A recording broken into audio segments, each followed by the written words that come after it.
ಎಲ್ಲರಿಗೂ ನಮಸ್ಕಾರ. ಕೆಲವೊಮ್ಮೆ ನೀವು ಎಲ್ಲೋ ಹೊರಗಡೆ ಹೋಗುವಾಗ ನಿಮಗೆ ರಸ್ತೆಯಲ್ಲಿ ಅಥವಾ ಮಾರ್ಗದಲ್ಲಿ ನಾಣ್ಯಗಳು ಮತ್ತು ನೋಟುಗಳು ಸಿಕ್ಕಿರಬಹುದು. ರಸ್ತೆಯಲ್ಲಿ ಹೋಗುವಾಗ ನಾಣ್ಯಗಳು ಅಥವಾ ನೋಟುಗಳು ನಮಗೆ ಸಿಕ್ಕರೆ ಅದು ಶುಭ ಸೂಚನೆಯೇ ಅಥವಾ ಅಶುಭವೇ? ಇದರ ಅರ್ಥ ಏನಂತ ತಿಳ್ಕೊಳ್ಳೋಣ.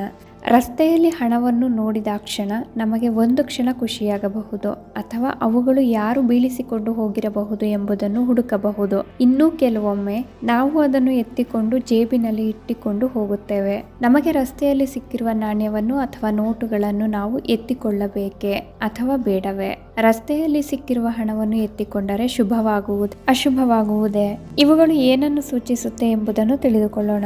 ದಾರಿಯಲ್ಲಿ ನಾವು ಹೋಗುವಾಗ ನಮಗೆ ನಾಣ್ಯಗಳು ಅಥವಾ ನೋಟುಗಳು ಸಿಕ್ಕರೆ ಅದು ದೇವರು ನಮ್ಮ ಮೇಲೆ ಸಂತೋಷಗೊಂಡಿದ್ದಾರೆ ಎಂಬುದರ ಸಂಕೇತವಾಗಿದೆ. ಇದರ ಅರ್ಥ ನಿಮ್ಮ ಜೀವನದಲ್ಲಿ ಶೀಘ್ರದಲ್ಲೇ ಏನಾದರೂ ಒಳ್ಳೆಯ ಘಟನೆಗಳು ಸಂಭವಿಸುತ್ತದೆ ಎನ್ನುವ ನಂಬಿಕೆ ಇದೆ. ದೇವರು ಸದಾಕಾಲ ನಿಮ್ಮೊಂದಿಗೆ ಇದ್ದಾನೆ ಎಂಬುದರ ಸೂಚನೆಯಾಗಿದೆ. ನಾವು ರಸ್ತೆಯಲ್ಲಿ ಹೋಗುವಾಗ ನಮಗೆ ಹಣ ಸಿಕ್ಕರೆ ಅದನ್ನು ಒಳ್ಳೆಯ ಸುದ್ದಿಯನ್ನು ಪಡೆದುಕೊಳ್ಳುವ ಸಂಕೇತವಾಗಿದೆ. ಈ ರೀತಿ ಸಂಭವಿಸಿದಾಗ ನಿಮಗೆ ಬಹುಬೇಗನೆ ಶುಭ ಸುದ್ದಿ ದೊರೆಯುತ್ತದೆ ಎಂದರ್ಥ.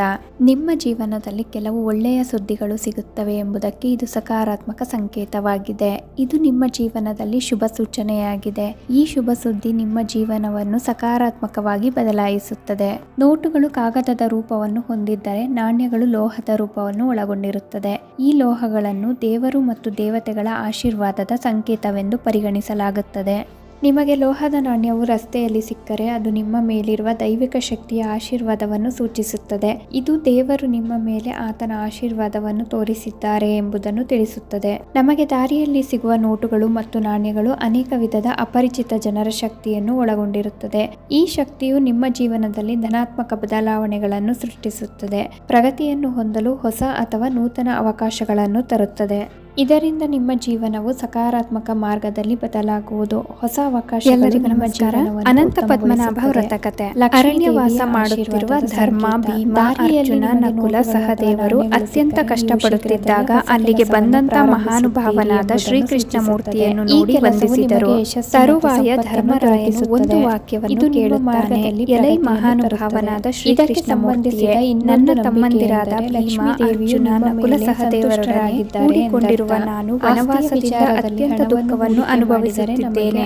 ಈ ದುಃಖವೆಂಬ ಸಾಗರವನ್ನು ಹೇಗೆ ದಾಟುವೆನೋ ಹೇಳಬೇಕೆನ್ನಲು ಶ್ರೀಕೃಷ್ಣನು, ಎಲೈ ಧರ್ಮರಾಯನೇ, ಪುರುಷರಿಗೂ ಸ್ತ್ರೀಯರಿಗೂ ಸಕಲ ಕಾಮ್ಯ ಸಿದ್ಧಿಗೊಳ್ಳುವ ಅನಂತ ವ್ರತವೆಂಬ ಒಂದು ವ್ರತ ಉಂಟು. ಮನುಷ್ಯರಿಗೆ ಅಪರಿಮಿತವಾದ ಕೀರ್ತಿಯನ್ನು, ಐಶ್ವರ್ಯಗಳನ್ನು, ಮಂಗಳಗಳನ್ನು, ಅನೇಕ ಪುತ್ರ ಪೌತ್ರ ಸೌಖ್ಯಗಳನ್ನು, ಅನೇಕ ಕೋರಿಕೆಗಳನ್ನು ಕೊಡುವುದೇ ಅನಂತ ವ್ರತವು.